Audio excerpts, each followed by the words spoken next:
that's true. Naked Palpatine. Oh, you pick that one. Fresh out of the clone tank, nude Palpatine is my Well, that's the first thing I think of when you say Dark Empire Palpatine.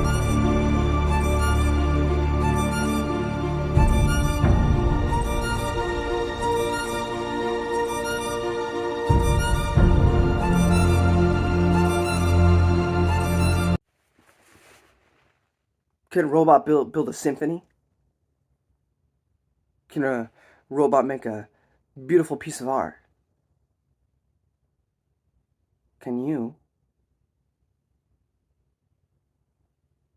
iRobot by Isaac Asimov. Now, I just did a stupid scene from the early 2000s iRobot film with Will Smith, but I just thought it was funny to do that for the intro.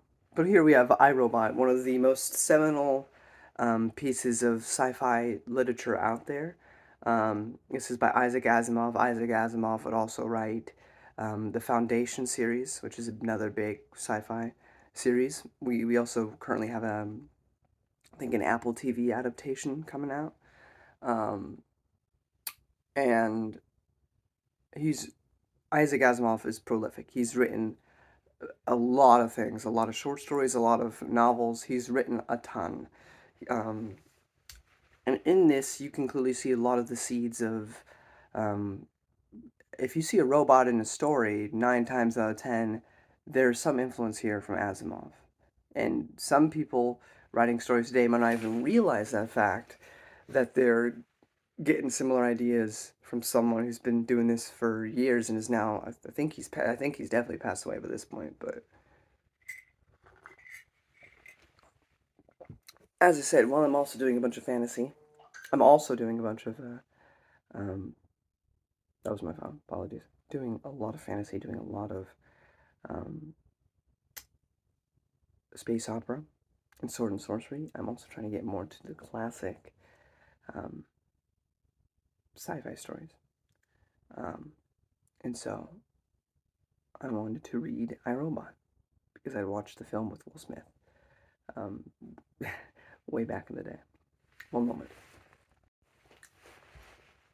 I really don't have too much to say about this story, though. Asimov is brilliant when it comes to ideas. These ideas in the 1930s are crazy. Like, today it's commonplace, but it is insane, the imagination that this man had in the 1930s. Because for me, I'm trying to look at this, as if, you're reading this in the Times. I've seen so many iterations of this story in so many different movies and books and stories, left and right, front and center. Even in Star Wars, which is what's got me into all these older things after doing the Supernatural Encounters live streams and talking to Joe Bongiorno about space opera. I have a live stream on that you can see where the history of space opera. But so many ideas in this story are used throughout fiction. But he was the first, like one of the first to do that. To make these concepts the way that they are. And so that's to be props given that. His imagination, amazing. His ideas, phenomenal. However, there's not a single character here that really stands out.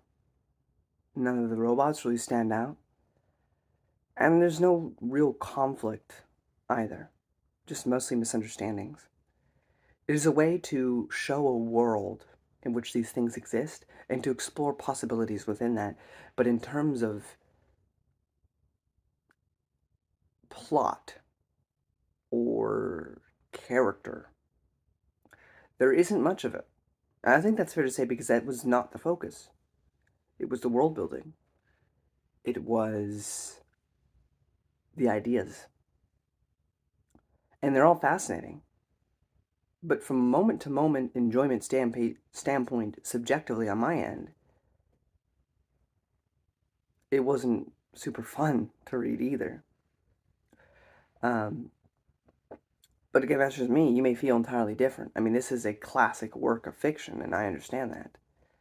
But I'm just saying, and this may be sacrilege, I had more moment-to-moment enjoyment of the definitely dumbed down and way less interesting, philosophically, um, Will Smith movie from the early 2000s.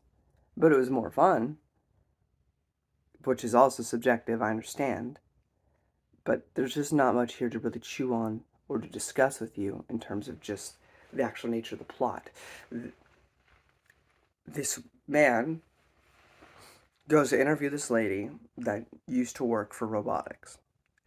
And so she, as a mouthpiece, is essentially just a passageway to giving us a bunch of little short stories about robots, different scenarios, different events, different times in which things have happened with robots.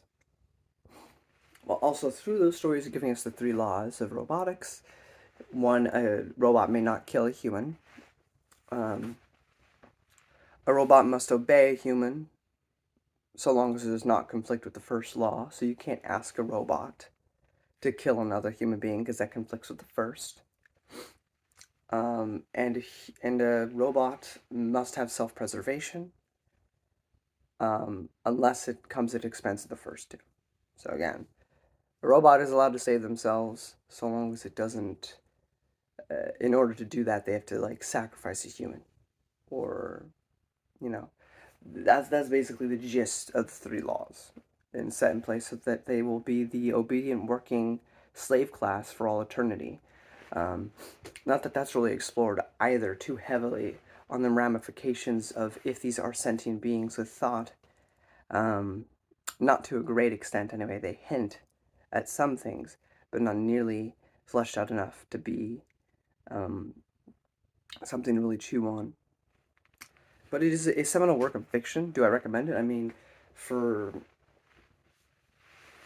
historicity, yeah, and I think as well. I mean, if you don't want to be ignorant, if you won't read anything of fiction, anything sci-fi related, and it's got robots or something, 9 times out of 10, it's getting something from these books. It may not, the author or the director may not even realize that they are getting these ideas from Asimov, but they are, and so that needs to be recognized. I'm just saying, I don't think it's moment to moment super enjoyable. It makes you think a lot, which is enough for a lot of people, but it won't be enough for everyone. So, overall, I think it's fine. I think for its historical importance, absolutely S tier in terms of personal enjoyment. It was fine. Perfectly acceptable.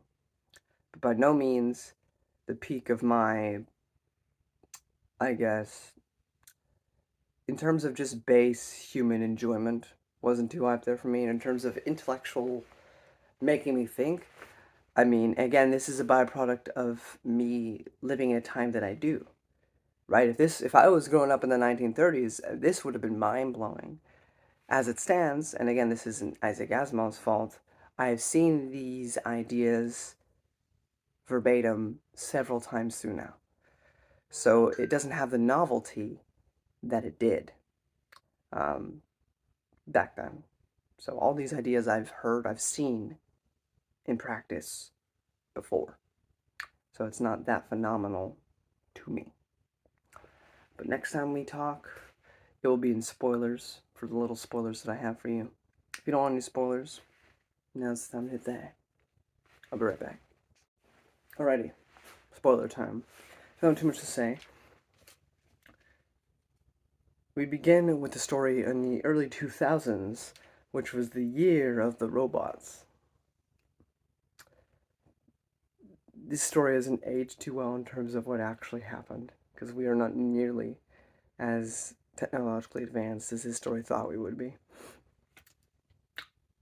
Humans, also at this point in time, in the early 2000s, are across the stars. Right? They don't only live on Earth anymore. Then we get a story all the way back in 1996 with Robbie, who was a robot who couldn't speak but was great friends with this little girl. But the mother was irrationally afraid of the robot, thought that he might hurt her one day, despite the fact that the laws of robotics make that basically an impossibility. And see, again, that's another thing about the story is you're like, oh, maybe this is hinting at something to come where there's a malfunction or something, and a robot does kill a human. But that never really happens. So, so it really is just that the mother's just stupid, basically. But yeah, so they want to get rid of her, so they get rid of her. They get rid of the robot. But this is also the story where we learn about the first law of robotics. It's impossible for a robot to harm a human. Um, they go to New York to convince their daughter because they get rid of the robot. They get her a dog. She doesn't like the dog. She wants Robbie. So they go to New York to go to the factory where they produce these robots to prove to their daughter Gloria that Robbie is not sentient, that it's not her friend. It is just a toaster. However, Gloria is about to get injured at this factory, and Robbie finds her, recognizes her, and saves her. So he gets to come back home. And that's it for that story.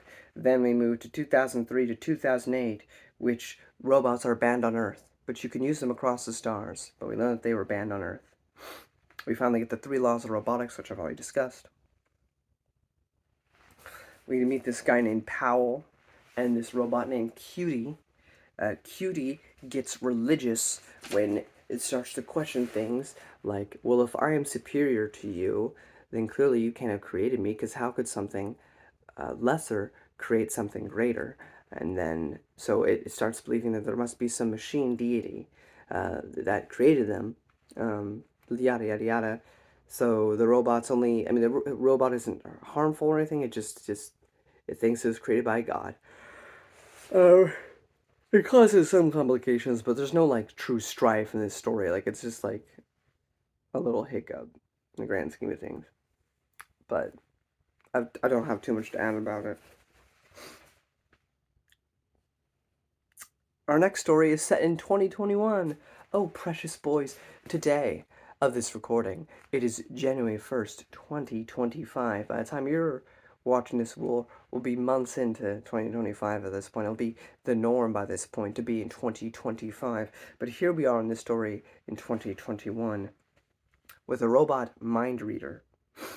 But really, again, this actually is an interesting thing aside from that. The story doesn't bring this up, but this is just something I thought I'd propose to you all, because the mind is different from the brain. How do I know this? Because with everything we currently have to study a brain, you can know how I'm feeling, like angry, sad, happy, stressed. But if I'm thinking about a specific memory, if I'm thinking about a taxes due, or an ex-girlfriend, or a passed away loved one, you have no way whatsoever to know that. You can know the brain's responses to what I may be thinking, but you yourself, with no technology that we currently have, can see what I am thinking or know what I'm thinking unless I provide you that information. Why? Because I think the mind and brain are different. I believe in a soul. But that's not here to make a debate. A lot of Isaac Asimov fans, I'm sure, are atheists. It was not meant to be a thing, but it is interesting because here I had a point. The point, because the robot doesn't actually know what you're thinking. It knows how you're feeling. So basically, the whole story here, there is Calvin's actually, because she's the one telling all these different stories to this guy. Like, that's the whole precursor for this whole book even happening. But she's actually in this story, so this is a memory of hers personally. And, you know, she's a bit of an older lady. She's a scientist, she's smart, she's witty, but she's still alone. And she is a little bit sad about that. And so she talks to the robot about that, and, you know, she's kind of had a crush on this one guy, and so the robot tells her, well, he likes you back. Only to find out that he's getting married when she goes to talk to him. So the robot lied, but a robot can't lie, right? So why did it say that? Because the robot can read feelings, and it's trying to make sure everybody stays happy because it, through certain logic thinking, a robot cannot harm a human being. But does that apply just to physical harm? What about mental harm? What about psychological harm? So it is trying its best to not harm humans emotionally. So it's telling every human what they want to hear, even if it has to lie to do it. So that was actually really interesting. But again, nothing too much to it. But I only brought up the stuff about, like, I Believe in a Soul earlier because, again, even in this fake sci-fi setting, this robot couldn't actually know what she was feeling unless she told him, but he knew how she was feeling because that's all you can study in the brain. But this is back in the 1930s. He could have said anything, but it's actually pretty accurate to what we have today.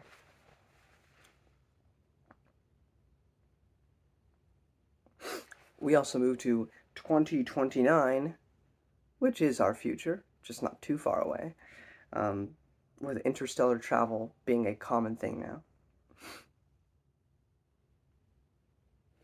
Also, we get a little bit of world building that when Calvin was born, there were still, like, nations. There was still, like, the United States or Canada or this or that or this or all this stuff. But now, in the far future, or the current day, there are just regions on Earth. But there are no states. There are no countries anymore, just different regions of the Earth. It's all one government. We also have, like, a Star Trek, like, Federation by 2024. Interesting. I guess I missed that last year. And she finishes telling her stories, and that's basically the end. So, like I said, a lot of interesting ideas, but just kind of an okay story. It's not something I particularly, like, enjoyed, but it did make me think from time to time, and that's always a good thing to do. Next time I review an Asimov story, it will be, I think, more of a proper story because it won't be little short stories. It'll be just one plot throughout, which will be the robot series that follows, like, a detective or something. So that will be up next for me. I don't know if it's going to be the next thing I upload, but it'll be one of the next things I read by Asimov. I'm doing it this way because I know Foundation is, like, the go-to. It's, like, his book. But what was cool about Asimov is he tried to make all the stories exist in one continuity. So the robots is actually, like, the far past of the Foundation universe. So that's why I'm doing it in that order, even though the robot stuff really has no overlap with the Foundation series because it takes place so much farther in the future. But it's just meant to be, like, they do exist in the same world. So I'm just doing it that way. Plus, I just think it's fun to look at stories that are seemingly now, but was written in the 1930s. I think that's really fun. But anyway, thank you all so much for watching. See you next time. And be nice to your Tesla and your robots in case they ever get sentient.